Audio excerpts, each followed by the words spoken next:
Y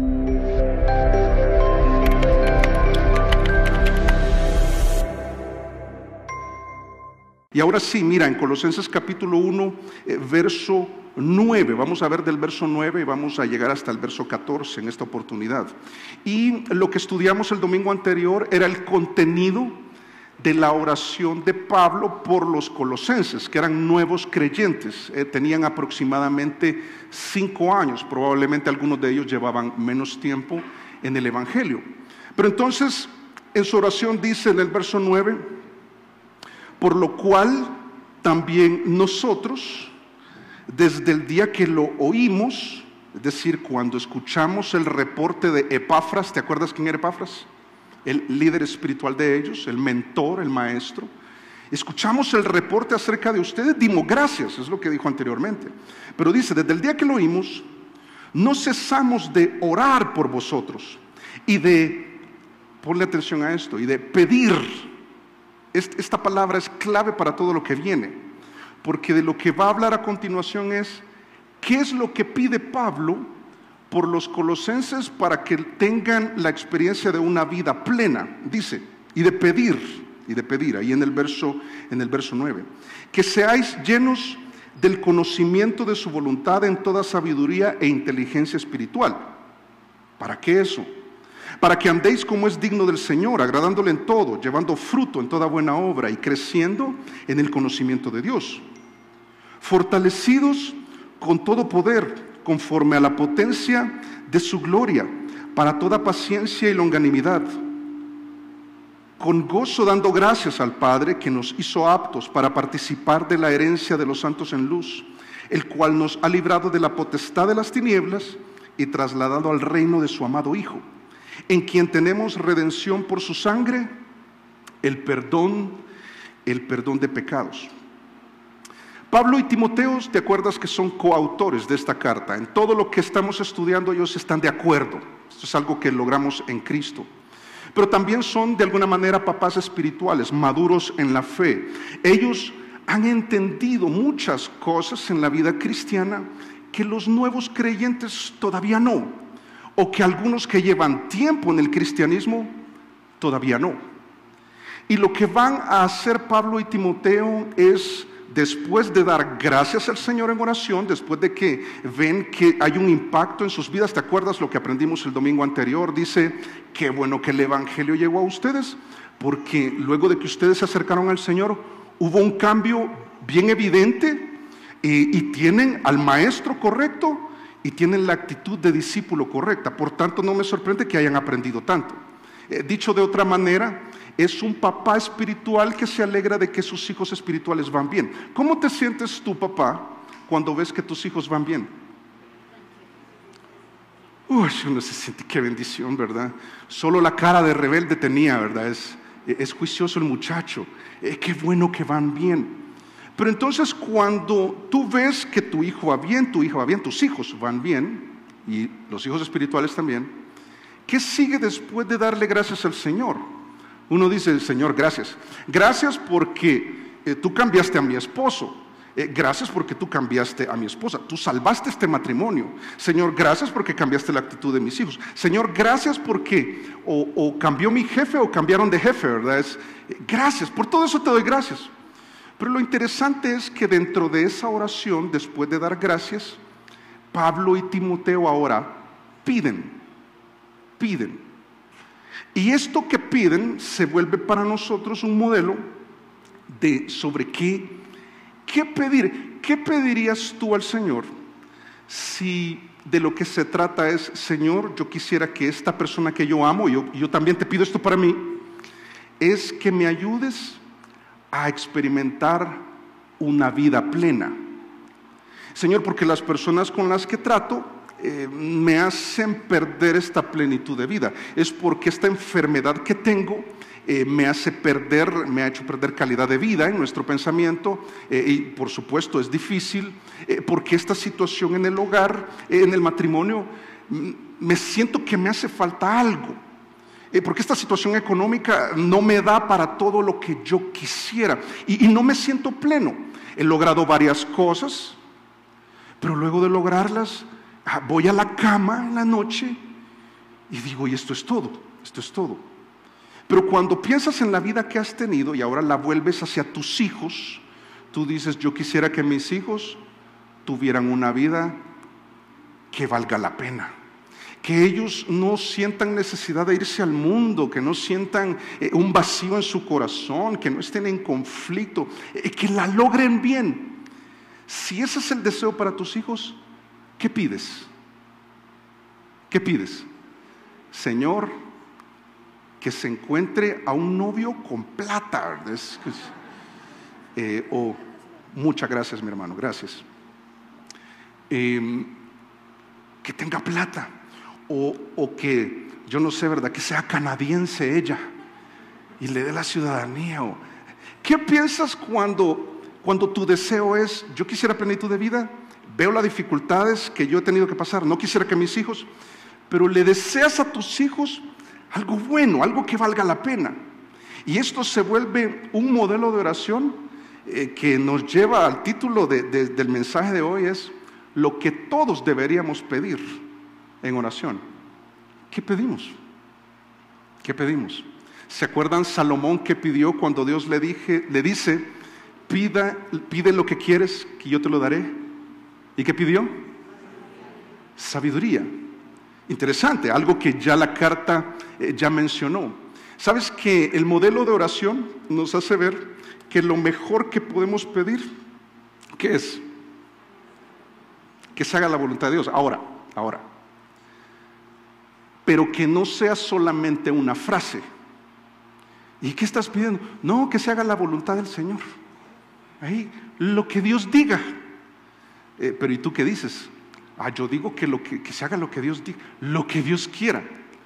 Pero vamos a ver a través de este modelo de oración qué es lo que Pablo y Timoteo pedían y qué implica, porque vas a ver la conexión que hay entre disfrutar de plenitud de vida en cualquier juego de circunstancias, cuando tu oración constante, fíjate, esto es clave, cuando tu oración constante es, Señor, cada mañana, en este día yo tengo un plan, yo tengo un proyecto, yo tengo una idea, yo quisiera lograr esto, yo quisiera hacer lo otro, pero sobre todo esto, Señor, que se haga tu voluntad. Y cuando entendemos lo que eso significa, y espero yo que al final de esta predicación tú entiendas, salgas de acá diciendo, ahora entiendo lo que significa pedir eso, lograrlo te dé plenitud de vida, que te sientas tranquilo, que te sientas que ya no te hace falta más nada, porque se hace la voluntad de Dios. Por eso lo primero que piden ellos es, miren, los creyentes lo que necesitamos, tú y yo lo que necesitamos es comprenderla, comprender lo que Dios está haciendo. Y a veces ahí es donde nos perdemos, es porque le damos una lectura equivocada a nuestro juego de circunstancias. Es ¿por qué se enfermó fulano? ¿Y por qué perdí esto? ¿Por qué pasó esto con esta relación interpersonal? ¿Por qué estoy viviendo lo que estoy experimentando ahí en la oficina? ¿Por qué todo esto? Y Dios... ¿Y por qué está pasando? No entiendo. No entiendes. Porque lo primero que necesitamos es entender qué está haciendo Dios, por qué lo está haciendo Dios, para qué lo está haciendo Dios. Mira el verso 9. Luego de dar gracias, dice en el verso 9, por lo cual, o sea, al ver que ustedes van bien y con el deseo de que sigan bien, dice, por lo cual también nosotros, Pablo y Timoteo, y Epáfras, creería yo, pero Pablo y Timoteo, dice, desde el día que lo oímos, no cesamos de orar por vosotros. O sea, sabes que la madurez del creyente le lleva a un estilo de vida de oración. La oración no es una actividad, y tú oras. Claro, yo oro 3 veces al día, hermano, antes del desayuno, del almuerzo y de la cena, ¿verdad? Y después de eso, yo con eso tengo. No, la oración es algo que puedes hacer todo el tiempo. Y ellos cada vez que oran constantemente, dicen, cada vez que oramos nos acordamos que lo que ustedes necesitan es comprender la voluntad de Dios. Y lo que nosotros el día de hoy necesitamos es comprender la voluntad de Dios. Dice, no cesamos de orar por vosotros y de pedir, ¿el qué? Que seáis llenos del conocimiento, llenos del conocimiento bíblico, llenos de teología y de filosofías, que de hecho más adelante el apóstol va a tratar, porque hay falsos maestros alrededor de esta congregación infiltrando enseñanzas que les quitan la vida plena en Cristo. Pero dice, no, yo lo que quiero es que sean llenos del conocimiento de ¿qué? Si me siguen ahí, de su voluntad en toda sabiduría e inteligencia espiritual. ¿Qué viene a tu mente cuando lo que dice es que ustedes se llenen del conocimiento de su voluntad? ¿Qué te hace pensar en sentirte lleno? ¿Sabes de qué estoy hablando? ¿Cuál es la experiencia de alguien que está lleno? Cuando, sí, es lleno de, o sea, todo el conocimiento. Fíjense que esto es lo tremendo. Te lo pongo en nuestros días. Yo lo que quisiera, para que ustedes encuentren la vida plena de todo lo que están viviendo y comprendan la voluntad de Dios, léanse toda la Biblia. Todo el conocimiento. Llénense de la verdad de Dios. De otra manera ustedes no van a comprender. Entiendan que lo que está pasando es la experiencia de aquel que no tiene freno a la hora de comer. ¿Qué pasa? Yo no sé si alguna vez, especialmente cuando uno es joven, yo me acuerdo una vez fuimos a Guatemala con uno que era parte de mi equipo de trabajo en el ministerio, y los hermanos nos sirvieron un plato, pero es que miren, era un plato, yo no sé si era un plato, ¿verdad? O era, yo no sé, era una bandeja, pero que ves el plato de comida y te llenas, porque sabes que la palabra llenos lo primero que significa es atiborrado, repleto. Yo me acuerdo que comía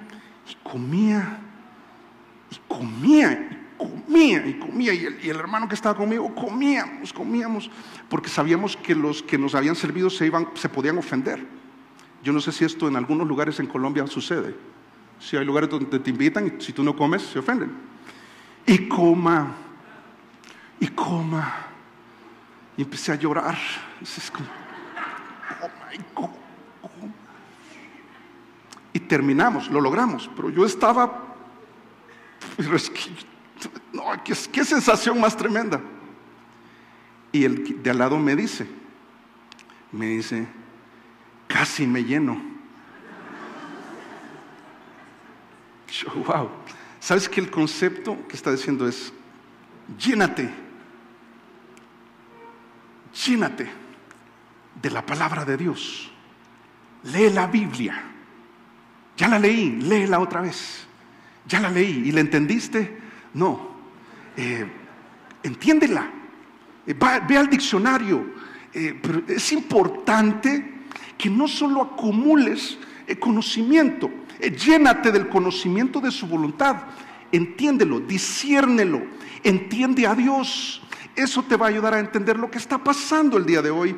Pero el segundo concepto es muy interesante también, porque ser lleno también es lo que hace una nave al zarpar, un barco.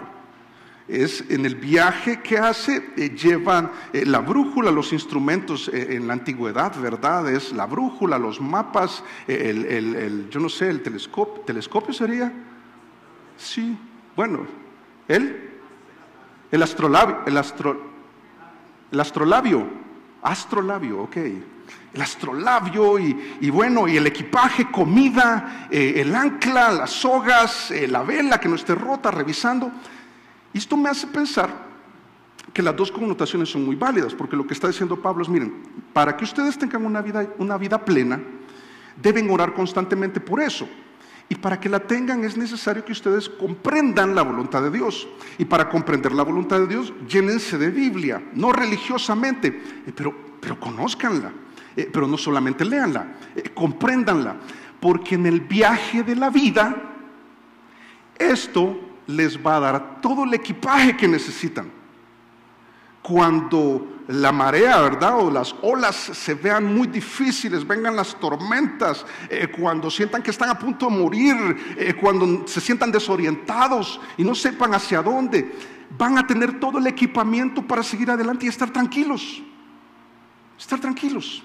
Es interesante porque en el verso dice, desde el verso 9, ahí a la mitad dice lo que pedimos, y de pedir que seáis llenos del conocimiento de su voluntad en dos cosas, mire, que son esenciales: en toda sabiduría e inteligencia espiritual. Mira, Efesios 5:17 dice: por tanto no seáis insensatos. O sea, no vivamos esta vida como nos parece, como queremos, de manera cómoda. A veces la comodidad te lleva a ciertas situaciones en la vida muy lamentables.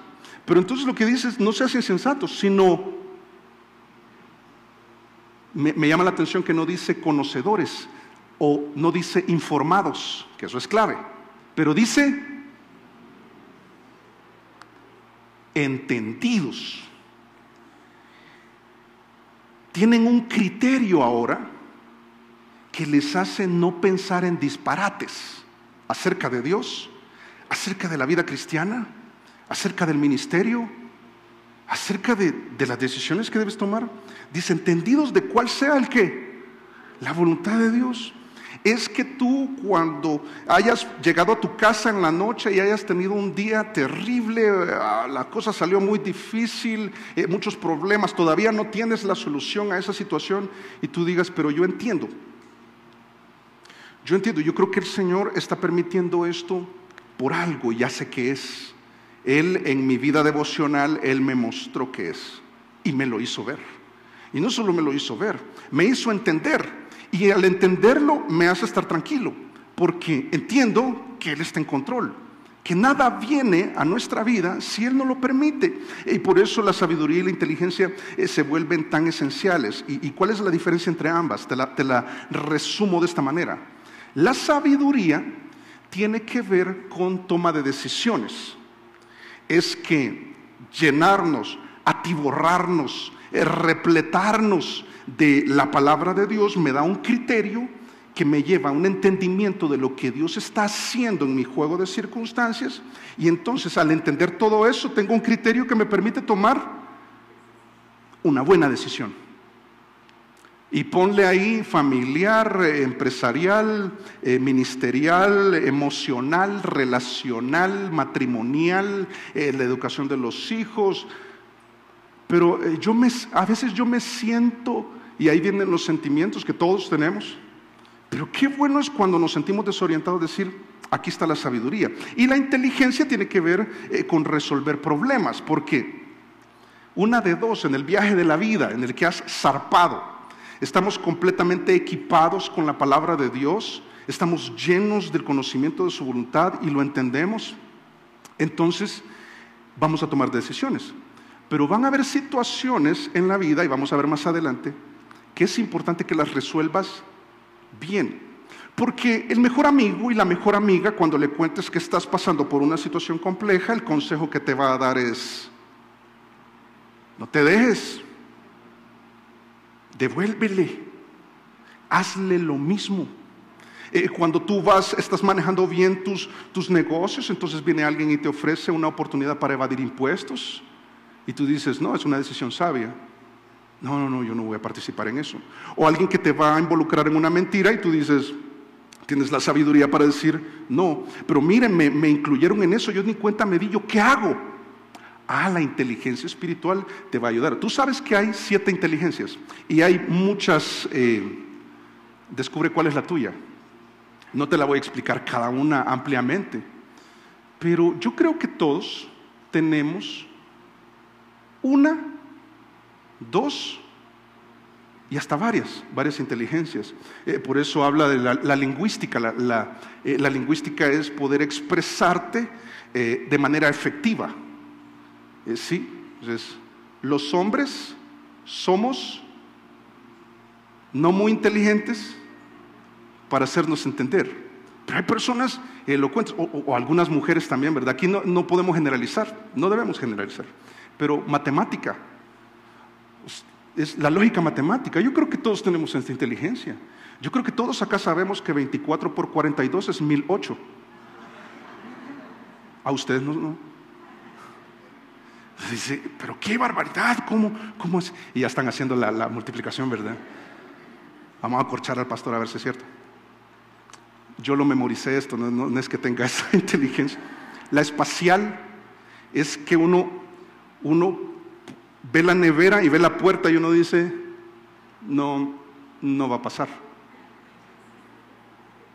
No, pero intentemos, dice alguien. No va a pasar. Inténtalo. ¿Y saben qué pasa? El que tiene esta y puede organizar en el espacio, no te pienses en la NASA, ¿verdad? El espacio, no, yo no tengo esa inteligencia, yo no puedo estar en la NASA, no tiene que ver con eso. Musical, la capacidad de cantar, la capacidad de llevar el tiempo, o cantar y poder aplaudir al mismo tiempo. Algunos tienen una arritmia severa a la hora de aplaudir. La corporal o sinestésica. Esta sinestésica la tienen los deportistas. Yo pienso que Messi, Cristiano Ronaldo, estos élite, Michael Jordan, tienen una capacidad sinestésica impresionante, o la interpersonal, la intrapersonal, que es conocer, la capacidad de relacionarse con todo mundo. Esto requiere de cierta inteligencia o de conocerte a ti mismo. Yo sé que esa es la octava, algunos agregan esa octava. Pero ¿de qué inteligencia está hablando Pablo? No está mencionada. Dice inteligencia espiritual. La inteligencia espiritual es aquella que, conociendo, comprendiendo a Dios, entiendes qué es lo que está pasando, por qué está pasando. Entiendes a Dios, entiendes su palabra, la aplicas y resuelves con madurez de acuerdo a la voluntad de Dios. ¿No te parece esto espectacular? Es espectacular. Yo pienso, wow, esto es lo que yo creo que la mayoría de nosotros quisiéramos, pastor. Yo quisiera adquirir eso, pero entonces mira, Proverbios 23 dice, compra la verdad, hay que pagar un precio. Adquirir la verdad de Dios es este libro que el precio es leerlo, el precio es comprenderlo, el precio es pasar tiempo ahí, el precio es analizar, es ponerle el sentido, es entender dentro de una relación con Dios. Señor, ¿qué es esto que está pasando? Y dice, compra la verdad y no la vendas, quédate con ella, quédate con lo que Dios te da. Dice, la sabiduría, la enseñanza y la inteligencia es sabias decisiones y la capacidad de resolver. ¿Y qué necesitas? ¿Qué ves que está en medio?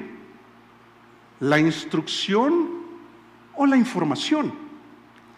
Eso es precisamente lo que Pablo está diciendo, Pablo y Timoteo. Es ustedes que van bien. Eso podría echarse a perder.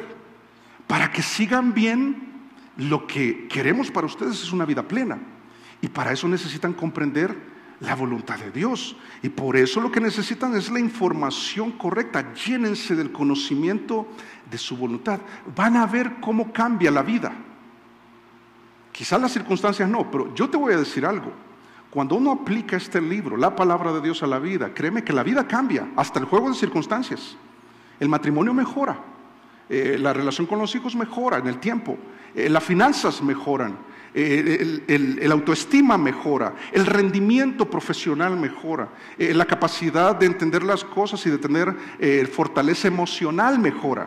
Eso es tremendo, es algo que deberíamos experimentar cada uno de nosotros. Por eso, si se trata de comprar la verdad, hay que adquirirla. Dice el Salmo 119:104, de tus mandamientos, dice el salmista, ¿qué hizo? He adquirido inteligencia. Por tanto, he aborrecido todo el camino de mentiras. Que yo lo que quiero es la verdad. Es que yo quiero tomar buenas decisiones. Yo veo las decisiones que he tomado y varias de ellas han sido desacertadas. He dañado personas. Y entonces ahora yo quiero mejorar. Si quieres mejorar, dice Pablo y Timoteo, lo que pedimos en oración y lo que deberías pedir en oración es comprenderla. Pero luego de comprenderla, Lo obvio, lo obvio. Mira verso 10. Luego de comprenderla, toca aplicarla, toca cumplirla. Dice verso 10.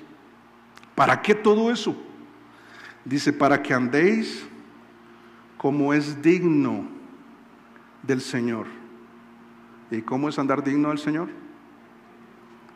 Agradándole en todo. Uy, la barra está bien alta, hermano. Ya vamos a ver. Llevando fruto en toda buena obra y creciendo en el conocimiento de Dios. Dice,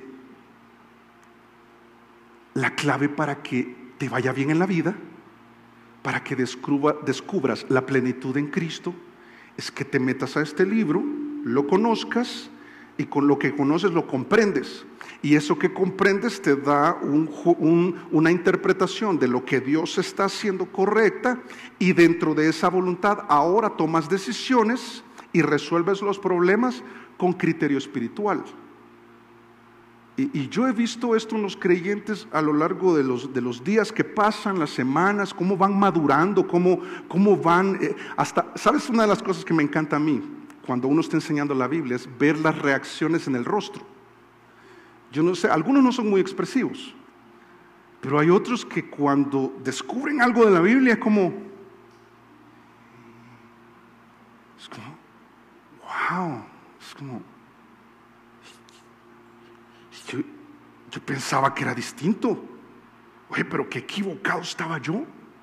Y yo que creía que, y yo lo que sabía acerca de Dios era, pero lo que me muestra acá es tan distinto. Esta es la verdad. Me parece tan razonable. Podemos unir punto por punto y hay un argumento sólido, y entonces lo voy aplicando, y cuando lo aplico me doy cuenta de que empiezo a experimentar la vida plena en Cristo, de la que Pablo y Timoteo están hablando, de que vas bien y puedes seguir mejor, al punto de llegar cada día a tu casa, después de comer trancón, después de que al ver el día soleado no llevaste nada y cayó granizo. Debía llevar casco, ¿verdad? Porque el granizo fue terrible, con el trancón, te enfermaste, alguien andaba enfermo en la oficina, fue un día terrible, terrible, pero llegas y llegas tranquilo, porque entiendes que Dios es un Dios protector, porque Él te lo mostró, que Dios es un Dios proveedor en medio de todo la inestabilidad que te puede dar el negocio, el trabajo, la situación en este país, en esta ciudad, en este mundo, porque comprendes la voluntad de Dios. Pero la idea es que andemos como es digno, como es digno. ¿Qué es esto de como es digno del Señor? ¿Cómo es un andar digno del Señor? Digno de, si estás jugando con Messi y tú eres volante creativo, tú le haces un pase digno de Messi. O Messi te hace un pase a ti y tú haces un gol digno de Messi. Yo me acuerdo que en un partido de fútbol estábamos obviamente jugando ya. Yo estaba como líbero. No sé qué significa, pero me dijeron, tú de líbero. Yo, listo, no sé qué es eso. Y entonces me hacen un pase y entonces la logro controlar. Entonces, pecho, la mato o sea, el efecto, la detengo, veo que sale corriendo uno de mi equipo en diagonal, calculo, y cuando le voy a pegar ya no estaba la pelota, ya me la habían quitado por lento. Ay, no, eso no fue digno de cómo jugaban los demás. ¿Sabes qué? Está hablando de un andar, está hablando de un caminar, de una manera de vivir. Yo siempre he pensado que hay casos especiales también. ¿Has notado que las personas tienen una forma de caminar?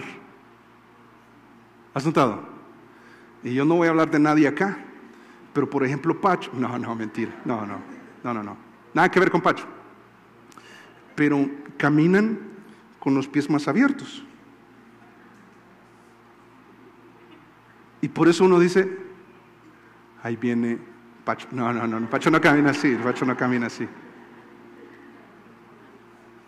Y otros, pero es que uno dice, el caminado. Sí, la forma en que camina. ¿Sabes qué es? El caminar espiritual se parece al de Jesús. Camina igualitico, es como el Hijo. A mí me encanta ver esto, cuando el Hijo camina igualito al Padre. Y van los dos, ¿verdad? Y como que van marchando porque van al mismo ritmo y igualito, pobrecito, ¿verdad? Pero espiritualmente es, su forma de caminar es como Jesús. Mira, sus reacciones son como las de Jesús. Mira, su amor por su esposa es sacrificial como el de Jesús. Mira, su estilo de oración es no religioso, es como el de Jesús. Su paciencia es como la de Jesús, es algo que va a tocar más adelante también Pablo y Timoteo. Pero mira, esto se comprueba en 3 cosas, y las vamos a ver con brevedad. Dice verso 10, para que andéis como es digno del Señor. O sea, si van a entender la voluntad de Dios es para ejecutarlo. No se queden solamente en conocimiento, porque entonces, no, si Dios te dice que hagas algo, hazlo. Si es sobre tus finanzas, si es sobre tu matrimonio, si es sobre la vida, tus hijos, tus actitudes, tu mentalidad, hazlo. Pero cúmplelo, o sea, ejecuta, dice verso 10, para que andéis como es digno del Señor. Y aquí esta expresión es tremenda, porque dice agradándole en todo. Es que por supuesto, si nuestro caminar debe asemejarse al de Jesús, ese caminar va a agradar al Señor en todo. Y agradar al Señor en todo es más que, te imaginas, y de aquí en adelante yo debería agradar al Señor en todo. Sí, en todo. En la forma en que como, sí. Y en mi peinado, también. Todo, o sea, todo. Pero sabes que también involucra la actitud, la motivación. Es que cuando tú haces algo, tú dices, yo voy a hacer algo que entiendo que debo hacer en esta situación compleja que tengo en mi relación matrimonial, que demanda de mí lo que Dios me ha dicho y entiendo por qué Dios me lo está diciendo. Es que yo he sido muy orgulloso, entonces ahora entiendo que yo tengo que humillarme y tengo que pedir perdón. Y entonces pido perdón. Y buscar agradar al Señor en todo es muy liberador. Yo compartía con una pareja en charla prematrimonial, compartí con una pareja de la diferencia que hace esto en la vida. Y es como que yo diga, con mi esposa, yo diga, para agradar a Normita, yo me voy a levantar de madrugada, voy a barrer, voy a pasar el trapero, voy a lavar la loza y voy a preparar un desayuno. Y entonces para prepararlo tengo que comprarlo porque no puedo cocinar, entonces voy a ir a comprarlo para agradar a Normita. Pero entonces a la mañana siguiente se levanta Normita, se levanta mi esposa y no se dio cuenta que había barrido, ni que había pasado el trapero, ni que lavé la loza. Y el desayuno, se queja del desayuno. Y esto jamás, ¿verdad, Normita? No, como no, una vez no, mentira. ¿Cómo me voy a sentir yo si lo hice para agradar a Normita? Es que mire, pastor, yo todo el esfuerzo que he hecho para que esto funcione, pero yo no me siento correspondido. ¿Sabes? La diferencia es cuando lo haces para agradar a Dios, es liberador. De manera que si te agradecen o no, si te reconocen o no, si te aplauden o te abuchean, da igual, porque lo hiciste para agradar al Señor. ¿Y por qué lo haces para agradar al Señor? Porque has comprendido su voluntad. ¿Y qué es lo que verdaderamente agrada al Señor en tu vida, con tus actitudes? Es imitar a Cristo, y te comparto varios textos acá. Juan 6:38 dice, porque he descendido del cielo, dijo Jesús, no para hacer mi voluntad, sino la voluntad del que me envió. ¿Quién lo envió? El Padre. Jesús dice, miren, yo no he venido, aquí yo no me estoy inventando nada, yo he venido en obediencia. Este es el caminar de Jesús. Este es el modelo que nos ha planteado. En Lucas 22:42, ¿te acuerdas? Cuando él estaba en Getsemaní, estaba orando consciente de lo que implicaba ir a la cruz. Si quieres saber lo que implicó para Jesús ir a la cruz y el dolor que él sabía que iba a pasar, solo tienes que leer el Salmo 22, que dice que podía contar todos sus huesos. ¿Qué significaba eso? Que sentía dolor, que se estremecía en todo el cuerpo. Dice que su paladar se pegó, su lengua se pegó a su paladar. ¿Por qué? Porque estaba deshidratado. Es porque los clavos atravesaron acá sus muñecas y tocaba este nervio que cuando te golpeas el codo. Ok, Jesús lo sentía todo el tiempo. Él sentía la asfixia. Él sabía todo el dolor y entonces él dice, pasa de mí esta copa, la copa de la ira de Dios se refería. Y dice, en mi carne yo no quiero, es muy difícil para mí. Pero mira, qué tremenda esta oración, es la oración de Pablo y Timoteo y debería ser la nuestra. Pero no se haga mi voluntad, sino la tuya. Señor, si hacer tu voluntad es ir a la cruz y sufrir todo eso, listo, estoy dispuesto. ¿Por qué? ¿Por qué? ¿Por qué logró cumplirlo? Porque él comprendía que el resultado iba a ser tu salvación y la mía, tu perdón de pecados y el mío, tu entrada al cielo y mi entrada al cielo. El cambio en esta tierra, el estilo de vida que llevamos. Él iba a producir un impacto y él estaba comprendiendo la voluntad. No estaba enfocado en el dolor, no estaba enfocado en el sufrimiento, no estaba enfocado en lo difícil que eso era. Estaba enfocado en la voluntad de Dios y como la comprendía, la cumplía. Y Pablo y Timoteo dicen, por eso estamos orando por ustedes, que logren lo mismo. Todo tiene su tiempo, es algo progresivo. Por eso no es de extrañarnos que allá en el monte de la transfiguración, ahí en Mateo 17, verso 5, dice, mientras él aún hablaba, dice la voz del Padre, dice una nube de luz los cubrió. En el contexto es Pedro. Dice, los cubrió y he aquí una voz desde la nube que decía, este es mi Hijo amado, en quien tengo, ¿el qué? Complacencia. A él oíd. ¿Quién dijo esto? Una voz desde el cielo, el Padre. Ahí estaba Juan, Jacobo y Pedro. Y claro, la vida de Jesús, que comprendía la voluntad de Dios, que por tanto cumplía la voluntad de Dios, el Padre dice, eso es lo que a mí me agrada. ¿Y qué es lo que se ve en nuestros días? Religiosidad, falta de sacrificio, porque no hemos entendido. No hemos entendido que cuando tú te sacrificas por tu hogar, obtienes el fruto para tu hogar y Dios obra ahí. No hemos entendido que el perdón es la puerta de entrada para la restauración. No hemos entendido que el orgullo daña a los que están alrededor mío.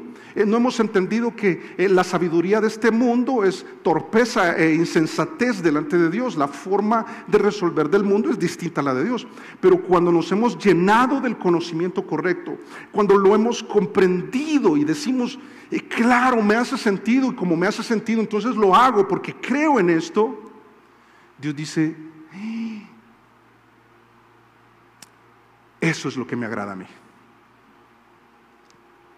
Y aquí los papás entendemos eso. Cuando un hijo hace lo que agrada, ¿cómo te sientes? Feliz, feliz. Y cuando no, preocupado, ¿verdad? Consternado. Qué dolor, qué difícil que suceda algo como eso. Mira Proverbios 16:7 dice, cuando los caminos del hombre son agradables a Jehová, ¿qué pasa? Dice, aún a sus enemigos hace estar en paz con él. ¿Sabes que cuando tú comprendes la voluntad de Dios, cuando tú cumples la voluntad de Dios, eso agrada al Señor? Pero mi juego de circunstancias es muy difícil. Claro, el de Jesús también, y la de Pablo también, está en la cárcel. Pero él tiene plenitud de vida. Cuando tú comprendes que esta dificultad no es en vano, cuando tú conoces a tu Dios, tú dices, Dios va a sacar algo muy bueno de todo esto, voy a esperar en Él, voy a confiar en Él, voy a comprender, voy a cumplir, y va a haber un efecto en los que están con nosotros. Es lo que está planteando el proverbio. es cuando tú agradas al Señor, y es lo que buscas, no es agradar a tu esposa, pero lo que buscas es agradar al Señor. ¿Sabes qué va a pasar? Vas a agradar a tu esposa. No es lo que buscabas, pero es el resultado. Es algo que va a abordar también más adelante. ¿Cuál es el resultado de tu fe? Dice, agradándole en todo. Y luego dice, llevando fruto. Estoy en el verso 10. Dice, llevando fruto en toda buena obra y creciendo en el conocimiento de Dios. Yo aquí siempre te invito a que te fijes en los detalles. No dice solo de llevar fruto. Dice llevando fruto en toda buena obra. Fruto es resultado. Y lo que nos está invitando es, mira, cuando tú comprendes la voluntad de Dios y haces la voluntad de Dios, esto agrada al Señor en todo. Es la actitud, en la acción que llevas a cabo. Pero dicho en nuestro vocabulario, y se nota el resultado de esa forma de obrar. No solo las obras, porque es distinto. Una cosa es la obra, es que yo me he vuelto, era iracundo y ahora soy prudente y soy manso. Era mentiroso, ahora digo la verdad. Era temperamental e irracional y ahora soy muy sensato y tengo dominio propio. Esa es la obra. Pero está hablando del resultado de esa forma de comportarse. Y entonces está planteando el resultado de la conducta. Sabes que el concepto está en Hebreos, capítulo 13, verso 7, hablando de los pastores, pero también involucra a los creyentes, por lo que está diciendo Colosenses. Dice, acordaos de vuestros pastores que os hablaron la palabra de Dios. Considerad cuál haya sido el resultado, los frutos de sus obras, el resultado de su conducta, e imitad su fe. Esto es lo emocionante. Es que no solo obramos bien y lo disfrutamos, agradar al Señor es lo que disfrutamos, sino que también disfrutamos los resultados de agradar al Señor. Frutos en toda buena obra. ¿Y qué sucede después de eso? Ya no es que solo comprendes o conoces la voluntad de Dios, sino que dice al final del verso, conociendo, creciendo en el conocimiento de Dios. Ya no es de la Escritura, ya no es de la ley, no es de la voluntad, es de Dios, su persona. Es que en tu caminar tú dices, he comprendido lo que Dios está haciendo en mi vida, me queda claro, entonces si entiendo, entonces aplico y veo que al aplicando me gusta agradar al Señor, es muy liberador, pero veo el resultado de eso y qué bueno es el resultado, qué bueno es en mi corazón. Y entonces lo que sigue es lo obvio. Ahora vuelvo a la imagen de un padre pidiendo lo más importante para su hijo. ¿Qué es lo más importante para tus hijos? Piénsalo. Que comprendan la voluntad de Dios. ¿Por qué está pasando lo que está pasando? ¿Por qué te está pasando lo que te está pasando? Comprende la voluntad de Dios. ¿Por qué Dios permitió lo que permitió? ¿Por qué ese dolor? ¿Y para qué ese dolor? ¿Por qué esa bendición y ese bienestar? ¿Por qué es que te fue bien? ¿Por qué mejoraste académicamente? ¿Por qué se levantó ese negocio? ¿Por qué está así tu matrimonio de deteriorado? ¿O por qué está así de bien? ¿Por qué ha mejorado? Comprendes la voluntad de Dios, cumples la voluntad de Dios, pero existe un riesgo, y este es el corazón de Pablo y de Timoteo, donde habiendo comprendido, habiendo cumplido, podríamos no continuar. Y esto se une a una tercera petición, a un tercer elemento de esa petición, que es lo que pedimos es que continúen en ella. Y mira cómo lo dice acá en el verso 11. Pasa, si te gusta la gramática, ¿verdad? Pasa del gerundio, llevando fruto, creciendo, agradándole, pasa al indicativo, dice, fortalecidos con todo poder, conforme a la potencia de su gloria. Dicho de otra manera, ¿cómo logro comprender y cómo logro cumplir esto que Dios me pide? Dios te va a dar la capacidad. Sabes que fortalecido también puedes traducirse como capacitados, calificados para. Pero ¿quién me califica? ¿Quién me capacita? Dios. Y dice, fortalecidos con todo poder conforme a toda potencia de su gloria, para toda paciencia y longanimidad. Y acá lo vemos. Tener paciencia. Dios te va a dar la capacidad de ser paciente en el juego de circunstancias para que logres estar tranquilo en lo que Dios está haciendo, en tu vida y en tu juego de circunstancias. Sabes que esta palabra de paciencia está más relacionado a personas. Yo creo que hay personas que requieren muchísima paciencia. Muchísima paciencia. Mire, yo, pastor, yo me relaciono con personas difíciles. Yo creo que así va a ser el infierno, ¿verdad? Es tortura constante. No, el ambiente se pone pesado. Son personas tóxicas. Y yo pienso, ¿cómo se requiere paciencia? Es algo muy importante. Pero lo ilustrativo y lo descriptivo de esta connotación es, mira, es la paciencia que tiene el soldado para pararse firme en batalla en el momento en que la batalla arrecia. O sea, hay en los momentos donde la cosa se pone pero difícil. Es cuando la familia extendida se pone complicada, cuando el suegro, la suegra, el jefe, la actitud rebelde de los hijos, tu actitud,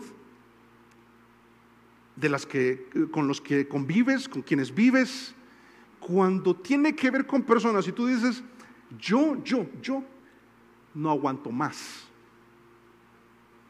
Yo una vez usé mal esta expresión de colgar los guayos. Y el pastor no la use porque eso es como ya, entonces no es colgar los guayos. ¿Qué sería entonces? ¿Los guantes? ¿Tirar la toalla?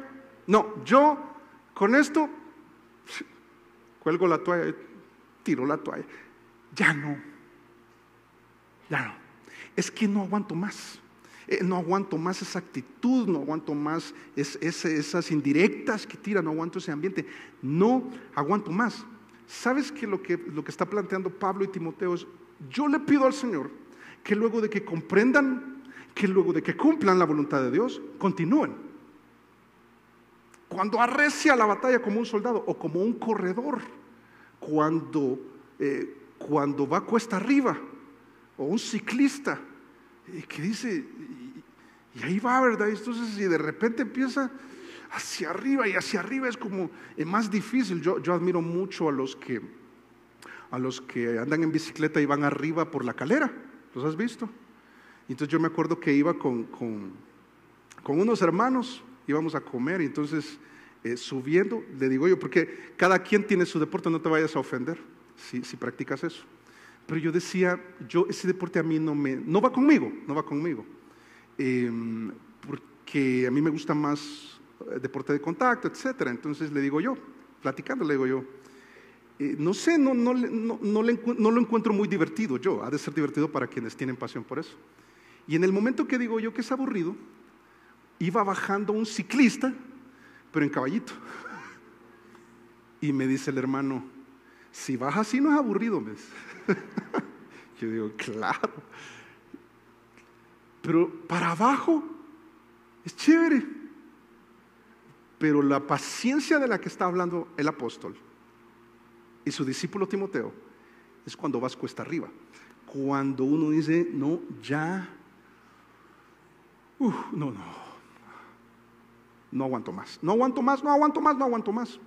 Pero lo tremendo es que dice en el verso 11, fortalecidos con todo poder, conforme a la potencia de su gloria. Dios es el que te va a dar la capacidad. Dice, verso 11, para toda paciencia, ¿y qué más? Longanimidad. Esta palabra casi no se usa, te la menciono rápido. Es curioso porque ya no está relacionado a personas, sino circunstancias. Cuando no alcanza la plata, cuando hay una enfermedad, cuando es un lugar en el que trabajas y no depende de ti el comportamiento de los demás. Es un juego de circunstancias que requiere de ti largura de ánimo. Otros le llaman inteligencia o madurez emocional, la capacidad para resistir. Yo siempre he pensado en el carácter que se requiere ser director técnico en un deporte como el fútbol, porque ellos toman decisiones y hay un estadio lleno, es una final lleno de 40,000 personas, depende de la capacidad del estadio, 60,000 personas, y tú sacas a la estrella del equipo y metes a un novato y entonces todo el estadio le aplaude a la estrella, pero te puede abuchear a ti sobre la decisión. Y como un director técnico que está escuchando que lo están abucheando, se mantiene ecuánime. Después en la rueda de prensa, si perdieron, le echan la culpa y se mantiene ecuánime, con dominio propio. Yo digo, cuánta inteligencia emocional, cuánta madurez, cuánta fortaleza emocional. ¿Sabes que Dios da capacidad al creyente para tener fortaleza espiritual emocional? Cuando tú me dices, y sí, yo entiendo, pero yo no puedo. Si entiendes, verdaderamente entiendes, tú no puedes, pero Dios sí puede. Porque si te llenas del conocimiento de su voluntad, comprendes esa voluntad, aplicas su voluntad, no has devuelto mal por mal, no has gritado al recibir el grito, no has devuelto el mal por mal, has devuelto bien por mal, es la voluntad de Dios. Has perdonado al que ni merece ser perdonado, estás haciendo la voluntad de Dios. Pero yo ya no aguanto más. No, ¿cómo no? Si puedes. En Dios puedes. Toca que cada uno de nosotros lo descubra. Y no solo eso, sino una gratitud. Y no solo gratitud, sino gratitud gozosa. Entonces, ¿por qué lo digo? Solo lo menciono y te digo algo después. Dice verso 12: con gozo dando gracias al Padre que nos hizo aptos. Alto. Estamos conscientes de que las cosas se ponen difíciles. Crear hijos es difícil, la oficina es difícil, crecer profesionalmente es difícil, salir adelante con todas las cosas es difícil, el matrimonio es aflicción de la carne, ¿verdad? Es difícil, pero se puede. Y qué tremendo es que nos pida. Y sabes qué, en medio de tu juego de circunstancias y con las personas con quien debes ser paciente y el ánimo que se necesita para que puedas seguir adelante, es algo que Dios te va a dar.